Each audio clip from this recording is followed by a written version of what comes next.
कोणार्क सूर्य मंदिर के बंद दरवाजे का रहस्य। मंदिर की कुछ अनसुनी बातें जो आपके होश उड़ा देगी। साल 1903 था और वह जगह थी उड़ीसा। मंदिर का नाम कोणार्क सूर्य मंदिर था। उसी वर्ष कोणार्क मंदिर का मुख्य द्वार अचानक बंद कर दिया गया था, जो पूरी तरह से रेत और बजरी से ढका हुआ था। इस घटना को लगभग 118 साल बीत चुके हैं, लेकिन भारत सरकार ने आज तक इस दरवाजे को नहीं खोला है। जब आप कोणार्क मंदिर जाते हैं तो आपको मंदिर का मुख्य द्वार बंद दिखाई देता है।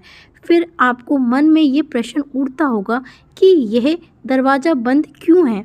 आप इस मंदिर क्षेत्र में घूम सकते हैं, लेकिन इस मंदिर की भव्यता और रहस्य इस मंदिर के बीच में मुख्य द्वार के अंदर मौजूद है। इस मंदिर से कई रहस्य जुड़े हुए हैं, क्योंकि ये मंदिर अधूरा है। ये अधूरा मंदिर ही इसकी खास बात है। ये मंदिर शापित है। सैकड़ों वर्षों तक यह मंदिर रेत में दबा रहा। मंदिर में 52 टन का चुंबक लगा हुआ था। इस मंदिर को बनाने वाले शिल्पकार ने आत्महत्या कर ली थी। ये भी कहा जाता है कि रात के समय इस मंदिर में नर्तकियों की आवाज़ आती है। ऐसे कई राज हैं। भी मन में अक्सर एक सवाल उठाता है कि भारत सरकार अक्सर इतनी मेहनत करके मुख्य दरवाज़ा खोलने का फैसला बदल देती है। क्या भारत सरकार भी कुछ छिपाना चाहती है? ये मंदिर भगवान सूर्य को समर्पित है। इस मंदिर की भव्यता के कारण वे देश के 10 सबसे बड़े मंदिरों में शामिल होना चाहता है। कोणार्क सूर्य मंदिर पूरे उड़ीसा शहर से लगभग 23 मील दूर नीले पानी की पसंदीदा चंद्रभागा नदी के तट पर स्थित है। ये मंदिर पूरी तरह से सूर्य देव को समर्पित है। मंदिर को इस तरह से डिज़ाइन किया गया है कि एक रथ के सामने 12 राक्षस हैं और उसके साथ शक्तिशाली बड़े घोड़े खींचे जा रहे हैं और इस रथ पर सूर्य देव को बैठे हुए दिखाया गया है। इस मंदिर से आप सीधे सूर्य देव के दर्शन कर सकते हैं। मंदिर के ऊपर से उगते और डूबते सूरज को पूरी तरह से देखा जा सकता है। सूर्योदय के समय मंदिर का नज़ारा बहुत ही खूबसूरत होता है, मानो सूर्य का लाल रंग पूरे मंदिर में फैल गया हो।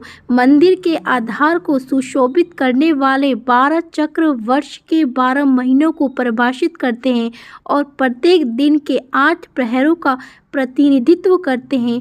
मंदिर को 2 भागों में विभाजित किया गया है, जिनमें से पहला सूर्य की विकिरणों के संपर्क में था और कहा जाता है कि मंदिर की मूर्ति में कांच या हीरे जैसी धातु से प्रवेश किया गया था, जिससे इसकी छाया पर बनाया गया था। वहीं मंदिर की कलाकृति में इंसानों को हाथियों और शेरों द्वारा प्रताड़ित किया जाता है और यह धन व गौरव का प्रतीक भी है और ज्ञानवर्धक भी है। इस मंदिर के बारे में कहा जाता है कि इस रोग की शुरुआत भगवान कृष्ण के पुत्र शंबा के श्राप से हुई थी। इससे बचने के लिए उन्हें सूर्य देव की पूजा करने की सलाह दी गई। सांबे ने चंद्रभागा नदी के संगम पर 12 साल तपस्या की और सूर्य देव को प्रसन्न किया और उनकी बीमारी ठीक हो गई। इसके बाद सांबे ने भगवान सूर्य देव का मंदिर बनाने का फैसला किया। बीमारी का पता चलने के बाद चंद्रभागा नदी में स्नान करते समय सूर्य देव की एक मूर्ति मिली थी। इस मूर्ति को विश्वकर्मा जी ने बनाया था। सांबा ने मित्रावन में अपने द्वारा बनाए गए मंदिर में मूर्ति स्थापित की और तब से इस स्थान को पवित्र माना जाता है। ये भी कहा जाता है कि यहाँ आज भी नर्तकियों की आत्माएं आती हैं और लोगों की माने तो आज भी यहाँ शाम के समय उन नर्तकों के पैरों की आवाज़ें सुनी जाती हैं, जो कभी यहाँ राजा के दरबार में नृत्य करते थे। मंदिर का निर्माण एक सैंडविच के रूप में किया गया है, जिसके बीच में लोहे की प्लेटों पर मंदिर के खंभों को रखा गया है।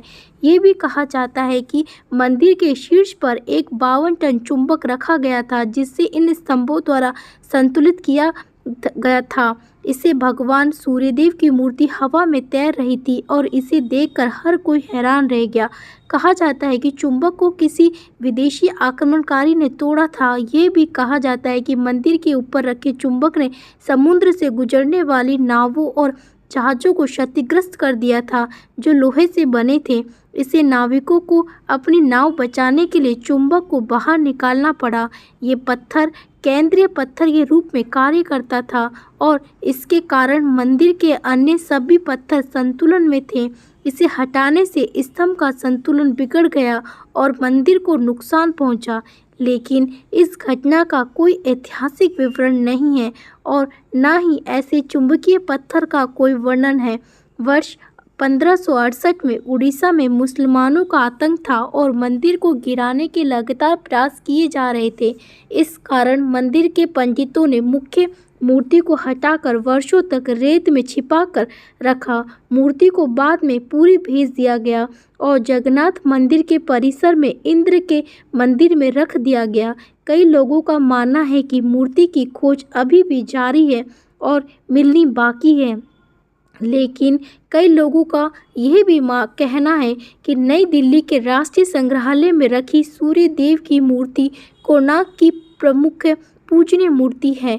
हालांकि सूर्य वंदना को कोणार्क मंदिर में रोक दिया गया था तब जब मूर्ति को मंदिर से हटा दिया गया था, जिससे तीर्थयात्रियों का आना बंद हो गया। धीरे धीरे मंदिर में पूजा की गतिविधियों के बंद होने के कारण यह पूरी तरह से उजड़ गया और कई वर्षों तक रेत और जंगलों से ढका रहा।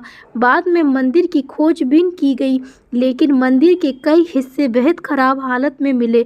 जो कोई भी इस दरवाजे को खोलने की कोशिश करता है, उसकी मृत्यु हो जाती है। दोस्तों, आपको ये कहानी कैसी लगी? कृपया कमेंट करके ज़रूर बताएं। वीडियो पसंद आए तो लाइक करें और ऐसी ही और भी बहुत सारी कहानियों को सुनने के लिए चैनल को सब्सक्राइब ज़रूर करें। धन्यवाद।